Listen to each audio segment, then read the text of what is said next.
नमस्कार। शिक्षा की बात हर शनिवार के इस नए अंक में आप सभी का स्वागत है, अभिनंदन है। आज पुनः शिक्षकों के द्वारा पूछे गए सवालों के जवाब के साथ हमारे बीच मौजूद हैं शिक्षा विभाग के अपर मुख्य सचिव doctor S Siddharth sir. Sir, बहुत बहुत स्वागत है। सर, आज का जो सबसे पहला सवाल है कृष्णा कुमार टीआरई 3 मोतिहारी पूर्वी चंपारण से। सर, इनका कहना है कि टीआरई 3 का ज्वाइनिंग कब तक होने की संभावना है? देखिए, हम लोगों ने ऑलमोस्ट फाइनलाइज कर लिया है और अगला सप्ताह बाय फ्राइडे सैटरडे हम लोग टीआरई 3 के जितने भी टीचर्स हैं उनका पोस्टिंग का ऑर्डर हम लोग निकाल देंगे। मुख्य रूप से हम लोगों ने पोस्टिंग में यह ध्यान रखा है कि जिस विद्यालय में टीचरों की कमी है, जहाँ पे बच्चे ज़्यादा हैं और टीचर्स कम हैं, वहाँ पर उनका ज्वाइनिंग होगा ताकि पूरे राज्य में जितने भी स्टूडेंट टीचर रेशियो है विद्यालयों का वो बराबर हो सके। तो अगला सप्ताह बाय फ्राइडे सैटरडे हम लोग टीआरई 3 का पोस्टिंग ऑर्डर्स निकाल देंगे और सभी टीआरई 3 के जो टीचर्स हैं वो मंडे से अपने स्कूलों में ज्वाइन करेंगे। सर, अगला सवाल केशव कुमार विशिष्ट शिक्षक बुनियादी विद्यालय बखरी मुरौल मुजफ्फरपुर से है। सर, इनका कहना है कि माननीय मुख्यमंत्री जी के द्वारा बैकलेस सैटरडे की शुरुआत की गई थी। बैकलेस सैटरडे के अंतर्गत प्रत्येक महीने के लिए कुछ खास विषय वस्तु निर्धारित किए गए थे। उस विषय वस्तु से संबंधित मार्गदर्शिका सभी विद्यालयों के पास उपलब्ध होना था, परंतु बैकलेस सैटरडे की मार्गदर्शिका आज तक किसी भी विद्यालयों में नहीं पहुंच पाई है, जिसके कारण विद्यालयों में शनिवार के दिन सुरक्षित शनिवार की गतिविधि के अतिरिक्त बैकलेस सैटरडे की किसी भी गतिविधि का क्रियान्वयन एवं अनुश्रवण नियमित रूप से नहीं हो पा रहा है। इसके बारे में आप कुछ कहना चाहेंगे सर? देखिए, बैकलेस सैटरडे 2000 इसका उद्घाटन हुआ था और उस वक्त गाइडलाइंस इशू हुई थी और वेबसाइट में, जो एससीईआरटी का वेबसाइट में इसकी कॉपी रखी गई थी। लेकिन इसके इतने साल बाद फिर हम लोग अब इसको फिर से इसका अपडेशन कर रहे हैं, क्योंकि सैटरडे में हम लोगों ने बैकलेस सैटरडे के अतिरिक्त बहुत सारे एक्टिविटीज़ और भी नए जोड़े हैं, जैसे स्किल ट्रेनिंग है और अन्य जो स्पोर्ट्स है और अन्य बहुत सारी गतिविधियां हैं जो हम लोगों ने सैटरडे में जो रेगुलर पढ़ाई के अतिरिक्त जो जो किए जाने हैं बच्चों को, वो सारे कार्य हम लोगों ने सैटरडे को रखे हैं। हम लोग उसको घंटावार भी उसको निर्धारित कर रहे हैं और अब बैकलेस सैटरडे का जो नया करिकुलम है वो अगले हम लोग कोशिश करेंगे कि अगले 10-15 दिनों में एक रिवाइज करिकुलम हम लोग इशू करेंगे और ये वेबसाइट में देखा जा सकता है और हम लोग पीडीएफ में भी इसको सर्कुलेट करेंगे। देखिए, प्रिंटिंग हम लोग यूजुअली नहीं करते हैं क्योंकि समय समय पे परिवर्तन करते रहते हैं। हम चाहते हैं कि ज़्यादा कागज़ का बर्बादी ना हो, इसलिए वेबसाइट पे इस गाइडलाइंस को आप देख सकते हैं। 10-15 दिन बाद इसको बैकलेस सैटरडे 2025 गाइडलाइंस के रूप में इसको निर्धारित किया जाएगा। सर, एक धीरज कुमार शिक्षक यूएमएस सिलौट भभुआ से है। सर, विद्यालय में त्रैमासिक परीक्षा की शुरुआत के लिए आपका हृदय से आभार करते हैं। सर, इनका कहना है कि जिस तरह शिक्षकों के लिए टीचर ऑफ द मंथ की बेहतरीन शुरुआत आपकी पहल से हुई है, ठीक इसी तर्ज पर स्कूलों में बच्चों के मंथली टेस्ट के बाद आपके माध्यम से प्रत्येक माह 5 या 10 विद्यालय के प्रधानाध्यापक के साथ वीडियो कॉल या कॉन्फ्रेंस कर बच्चों को प्रोत्साहित किया जाए तो बच्चों को बहुत खुशी मिलेगी। प्रधानाध्यापक प्रशस्ति पत्र देते हुए स्कूल के नोटिस बोर्ड पर चयनित बच्चे का नाम प्रदर्शित करते हैं, इससे विद्यालयों का मनोबल बढ़ेगा। देखिए, हम लोग जो टीचर्स ऑफ द मंथ है वो हर महीने हम लोग इवैल्यूएशन करते हैं और हर महीने हम टीचर्स ऑफ द मंथ का हम लोग सर्टिफिकेट इशू करते हैं और हम लोग यह भी कोशिश कर रहे हैं कि टीचर ऑफ द मंथ के जो टीचर्स हैं उनके साथ वीडियो कॉलिंग करके, वीडियो कॉन्फ्रेंसिंग करके हम उनसे फीडबैक लेंगे। हम लोग ये व्यवस्था शुरू करने वाले हैं और जहाँ तक स्टूडेंट्स की बात है, हमारी ये उम्मीद है और आशा है कि जो स्टूडेंट्स हैं उनका जो परीक्षा का रिज़ल्ट है या परीक्षा में जो मार्क्स आता है और उनके जो स्कूल में उनका टर्नआउट है, यूनिफॉर्म है, डिसिप्लिन है, उसके आधार पर स्टूडेंट ऑफ द वीक वो अपने नोटिस बोर्ड में डिस्प्ले करें। ये हम लोग चाहते हैं और ये अच्छा सुझाव है। हम लोग इस संबंध में गाइडलाइन जारी करेंगे कि student of the week display करेंगे और उस बच्चे को मतलब उस सप्ताह के लिए बैच भी उपलब्ध कराएंगे स्टूडेंट ऑफ द वीक। और ये सुझाव के आधार पर हम लोग अब आगे की कार्रवाई करेंगे और मैं इनको धन्यवाद देता हूं कि स्टूडेंट के संबंध में इन्होंने जो सुझाव दिया। सर, अगला सवाल कुमारी निधि नया प्राथमिक विद्यालय सुहागी किशनगंज से हैं। इनका कहना है कि मेरे विद्यालय में बाउंड्री नहीं है, जिस कारण आवारा पशुओं का डर बना रहता है। सर, विद्यालयों में बाउंड्री बनाने के लिए विभाग कुछ सोच रहा है क्या?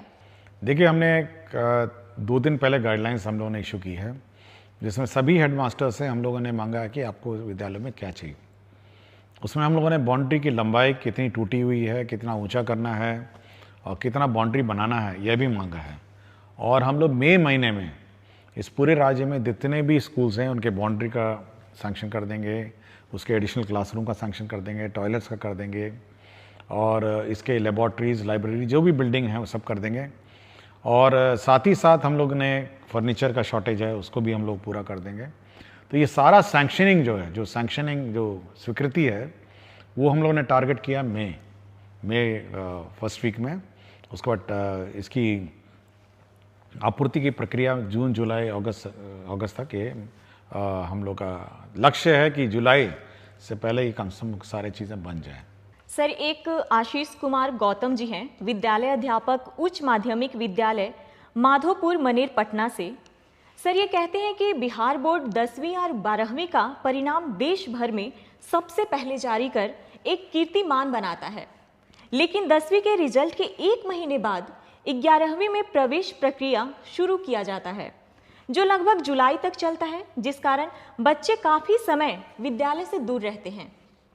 सर, जिस तरीके से शिक्षा विभाग कक्षा 1 के लिए नामांकन अभियान चलाती है, क्या उस तरीके की कोई ऐसी व्यवस्था हो सकती है जिससे मार्च में परिणाम प्रकाशित होने के तुरंत बाद 11वीं के प्रवेश प्रक्रिया शुरू कर अप्रैल द्वितीय सप्ताह से कक्षा आरंभ किया जा सके तथा पूरी प्रवेश प्रक्रिया अप्रैल अंत तक समाप्त किया जा सके?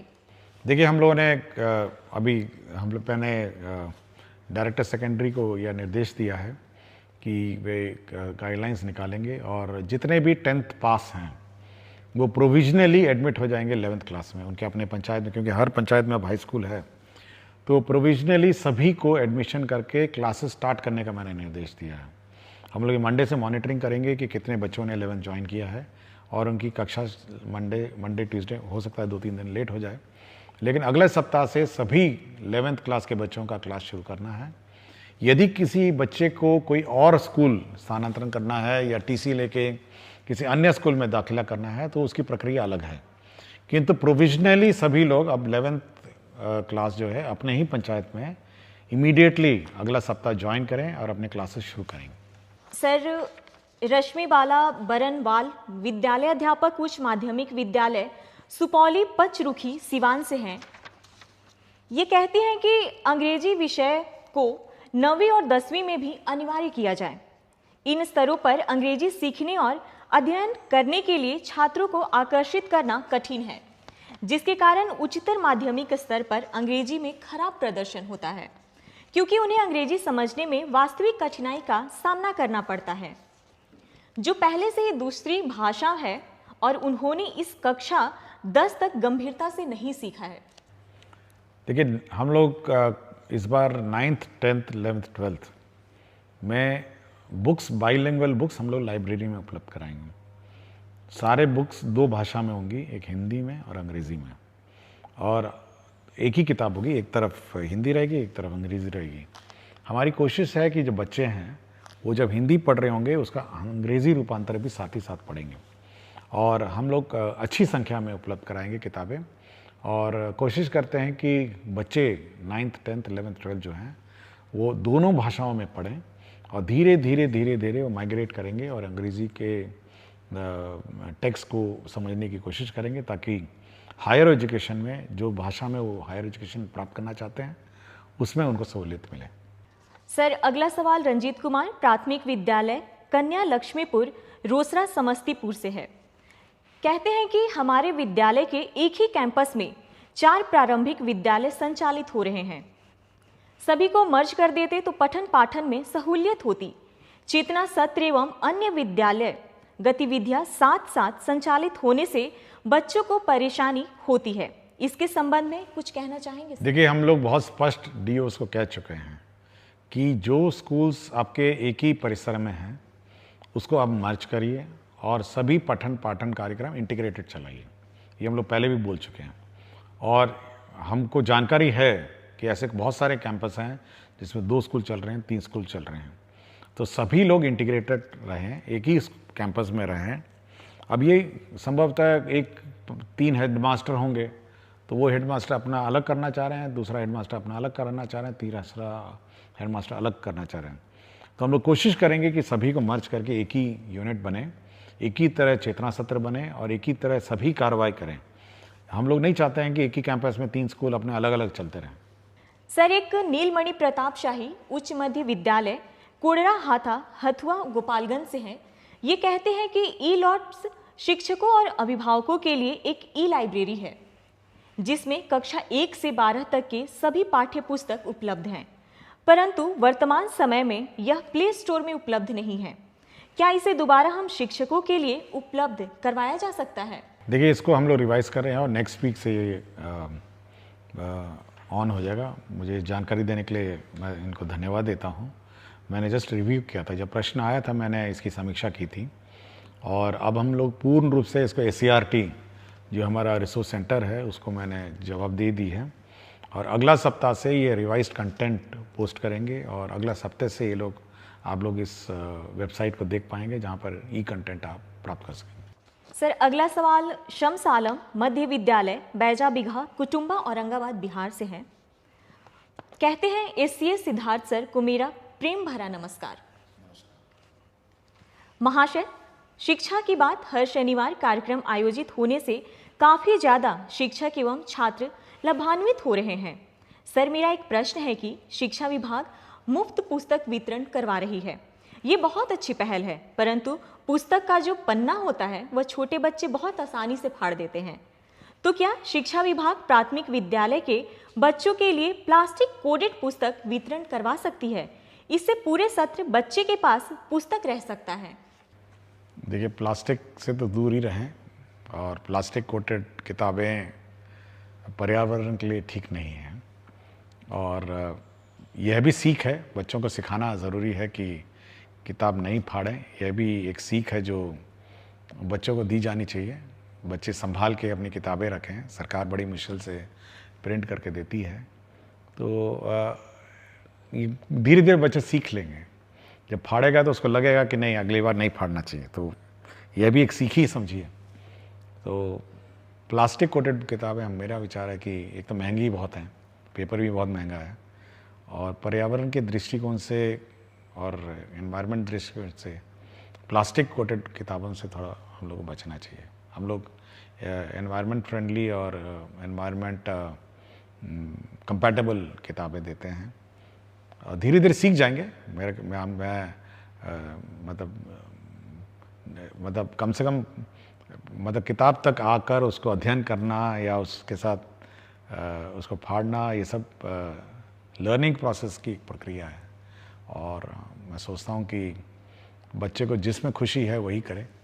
सर, आखिरी सवाल अभिषेक कुमार पांडे उच्च मध्य विद्यालय दर्शन गोविंदपुर नवादा से है। ये कहते हैं कि महोदय, मुझे आपका कार्यक्रम बहुत अच्छा लगता है कि आप हर शनिवार को आप शिक्षकों से जुड़ी समस्याओं का समाधान करते हैं, जो काफ़ी सराहनीय है। मेरा आज का प्रश्न है कि जो शिक्षक शिक्षिका BPSC से ज्वाइन किए हैं, क्या उनको भी मेडिकल व मातृत्व राशि दे होगा?